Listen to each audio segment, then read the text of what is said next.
गीता का अध्याय 2। गीता का सार। भौतिक पदार्थों के प्रति करुणा, शोक और अश्रु, ये सब असली आत्मा को न जानने के लक्षण हैं। साक्षात आत्मा के प्रति करुणा ही आत्म साक्षात्कार है। इस श्लोक में मधुसूदन शब्द महत्वपूर्ण है। कृष्ण ने मधु नामक असुर का वध किया था और अब अर्जुन चाह रहा है कि कृष्ण उस अज्ञान रूपी असुर का वध करे जिसमें उसे कर्तव्य से विमुख कर रखा है। यह कोई नहीं जानता कि करुणा का प्रयोग कहाँ होना चाहिए। डूबते हुए मनुष्य के वस्त्रों के लिए करुणा मूर्खता होगी। अज्ञान सागर में गिरे हुए मनुष्य को केवल उसके बाहरी पहनावे अर्थात स्थूल शरीर की रक्षा करके नहीं बचाया जा सकता। जो इसे नहीं जानता और बाहरी पहनावे के लिए शोक करता है वह शूद्र कहलाता है, अर्थात वह वृथा ही शोक करता है। अर्जुन तो क्षत्रिय था, अतः उसे ऐसे आचरण की आवश्यकता नहीं थी, किंतु भगवान कृष्ण अज्ञानी पुरुष के शोक को विनष्ट कर सकते हैं और इसी उद्देश्य से उन्होंने भगवत गीता का उपदेश दिया। यह अध्याय हमें भौतिक शरीर तथा आत्मा के वैश्विक अध्ययन द्वारा आत्म साक्षात्कार का उपदेश देता है, जिसकी व्याख्या परम अधिकारी भगवान कृष्ण द्वारा की गई है। यह साक्षात्कार तभी संभव है जब मनुष्य निष्काम भाव से कर्म करे और आत्म बोध को प्राप्त हो। श्री भगवान ने कहा, हे अर्जुन, तुम्हारे मन में यह कल्पश आया कैसे? यह उस मनुष्य के लिए तनिक भी अनुकूल नहीं है जो जीवन के मूल्य को जानता हो। इससे उच्च लोक की नहीं अपितु अपयश की प्राप्ति होती है, अर्थात श्री कृष्ण भगवान अभिन्न है। इसलिए श्री कृष्ण को संपूर्ण गीता में भगवान ही कहा गया है। भगवान परम सत्य की पराकाष्ठा हैं।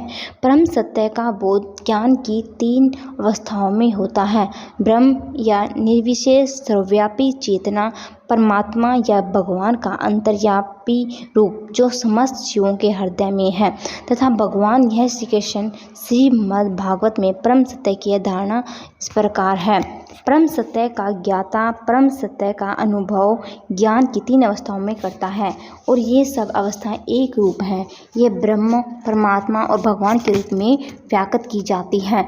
इन 3 दिव्य पक्षों को सूर्य के दृष्टांत द्वारा समझाया जा सकता है, क्योंकि उसकी भी 3 भिन्न भिन्न पक्ष होते हैं, यथा धूप सूर्य की सतह तथा सूर्य लोक स्वयं।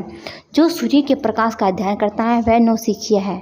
जो सूर्य की सतह को समझता है वह कुछ आगे बढ़ा हुआ होता है, और जो सूर्य लोक में प्रवेश कर सकता है वह उच्चतम ज्ञानी है। जो नौसिखिय सूर्य प्रकाश उसकी विश्वव्यापी तथा उसकी निर्विशेष प्रकृति के अखंड तेज के ज्ञान से ही तुष्ट हो जाता है, वह उस व्यक्ति के समान है जो परम सत्य के ब्रह्म रूप को ही समझ सकता है। जो व्यक्ति कुछ अधिक जानकार है वह सूर्य गोले के विषय में जान सकता है, जिसकी तुलना परम सत्य के परमात्मा स्वरूप से की जाती है।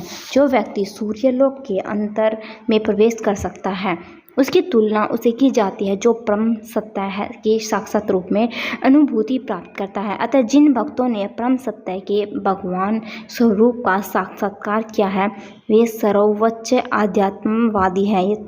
यद्यपि परम सत्य के अध्ययन में रत सारे विद्यार्थी एक ही विषय के अध्ययन में लगे हुए हैं: सूर्य का प्रकाश, सूर्य का गोला तथा सूर्यलोक के भीतरी बातें।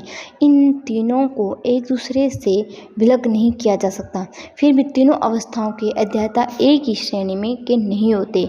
संस्कृत शब्द भगवान की व्याख्या व्यासदेव के पिता पराशर मुनि ने की है: समस्त धन, शक्ति, यश, सौंदर्य, ज्ञान तथा त्याग से युक्त परम पुरुष भगवान कहलाता है।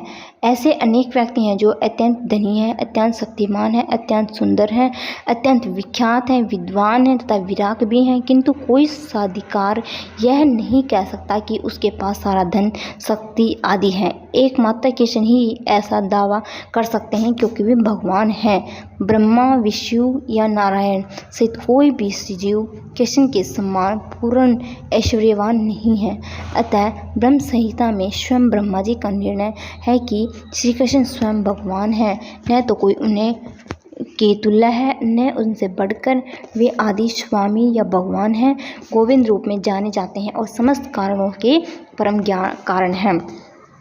ऐसे अनेक पुरुष हैं जो भगवान के गुणों से युक्त हैं, किंतु कृष्ण परम है, क्योंकि उनसे बढ़कर कोई नहीं है। वे परम पुरुष हैं, उनका सही सच्चिदानंदता में है। वे आदि भगवान गोविंद हैं और समस्त कारणों के कारण हैं। भागवत में भी भगवान के नाना अवतारों की सूची है, किंतु कृष्ण को आदि भगवान बताया गया है, जिनसे अनेकानेक अवतार ईश्वर विस्तार करते हैं। यहाँ पर वर्णित सारे अवतारों की सूचियाँ या तो भगवान की असंख्याओं अथवा पूर्ण कलाओं की है, किंतु कृष्ण तो स्वयं भगवान हैं। अतः कृष्ण आदि भगवान परम सत्य परमात्मा तथा निर्विशेष ब्रह्मा दोनों के उद्गम हैं। भगवान की उत्पत्ति में अर्जुन द्वारा सब जनों के लिए शोक करना सर्वथा अशोभनीय है। अतः कृष्ण ने कुछ शब्द से अपना आश्चर्य व्यक्त किया। आर्य जैसी सभ्य जाति के किसी व्यक्ति से ऐसी मलिनता की उम्मीद नहीं की जाती।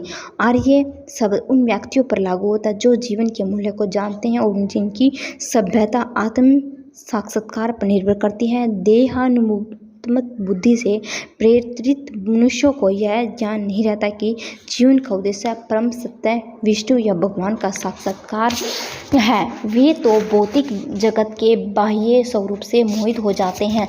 अतः वे यह नहीं समझ पाते कि मुक्ति क्या है। जिन पुरुषों को भौतिक बंधन से मुक्ति का कोई ज्ञान नहीं होता, वे अनार्य कहलाते हैं। यद्यपि अर्जुन क्षेत्रीय था, किंतु युद्ध से विचलित होकर वह अपने कर्तव्य से गुमराह हो रहा था।